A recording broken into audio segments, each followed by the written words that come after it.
Welcome, historians. Chris Wood here.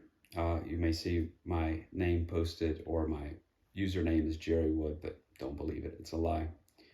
So, today's discussion, we're talking about the differences between the terms freedom and the term liberty.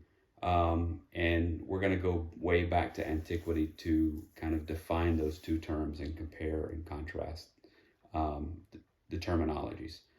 So, bear with me. In modern societal conversations, the terms liberty and freedom are often used interchangeably. Even in the more refined environment of academia, these terms are seen with indistinguishable application. Take Daryl Hannah, for instance, the author of one of our course texts, Inventing Freedom, who in some capacity or another uses the term freedom 111 times while also using the term liberty 146 times. Mostly, it would seem that there is no perceptible difference in the way in which they are used in his writing. But there is a difference. The difference is subtle, but a difference there is nonetheless. So, what is this difference between these two seemingly interchangeable terms? Well, let's look at each of them individually.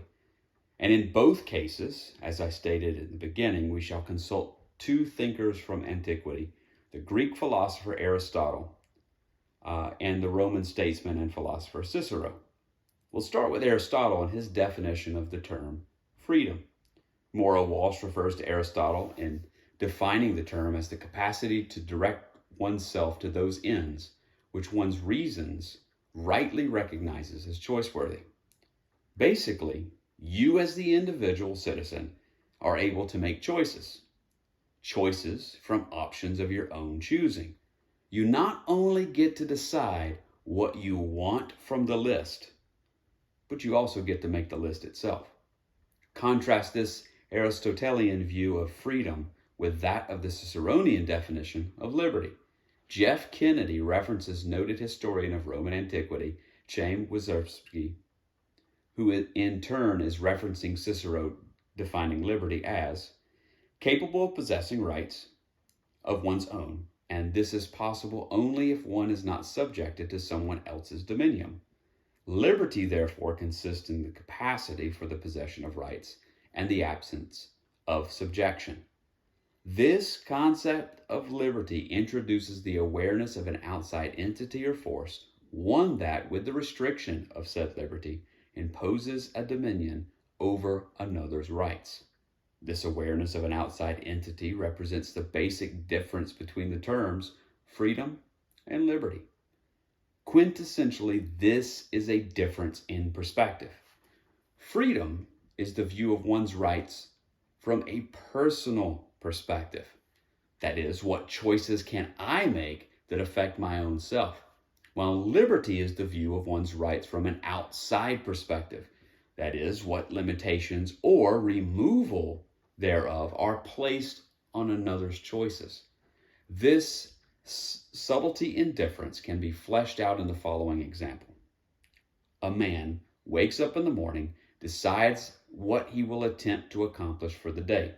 He decides that he will begin his day with a cup of coffee and a piece of toast, while he enjoys the sunrise and a few moments of morning reflection.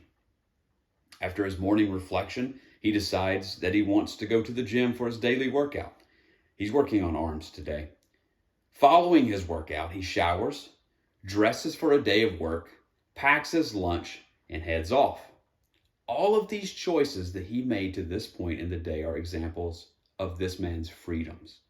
He can choose the brew of his coffee, the type of bread for his toast, what to put on his toast, the duration of his period of reflection, the nature and extent of his workout, what outfit that he is going to wear to work, what time he is going to arrive at work, the route he takes to work, and what he's going to pack for lunch, in addition to a number of other choices that he will face throughout the day. The idea of liberty suggests that his choices are limited by a myriad of factors. For instance, he may choose a dark roast brew for his morning coffee. But that choice, or liberty to indulge so, is limited by its availability. He cannot drink dark roast coffee if he does not have it in store. regardless of how much he wills it to be so. Of course, he could drive to the grocer to replenish his store of dark roast coffee beans, but he then will place limitations on his liberty to enjoy a lengthy period of reflection that morning, or to bear witness to a beautiful sunrise for that matter. If he's driving to the store, he'll miss the sunrise. And this is assuming that the grocer is open at that hour of the morning. The concept of liberty introduces that there are limitations of the choices one can make, whether it be the availability of toast or spread for the toast, dress code regulations at the man's place of employment, limiting what he is able to wear to work, dietary restrictions imposed by the man's wife, determining what he is able to pack in his lunch, or the traffic laws that govern the mode, manner, and route of his trek to work. So the terms freedom and liberty can be utilized interchangeably. It's not wrong to do so, not even incorrect to do so in most cases. However, it does not account for the nuance that provides the very important distinction between the two terms that may prove valuable in academic discussion. Thank you for listening. Have a good day.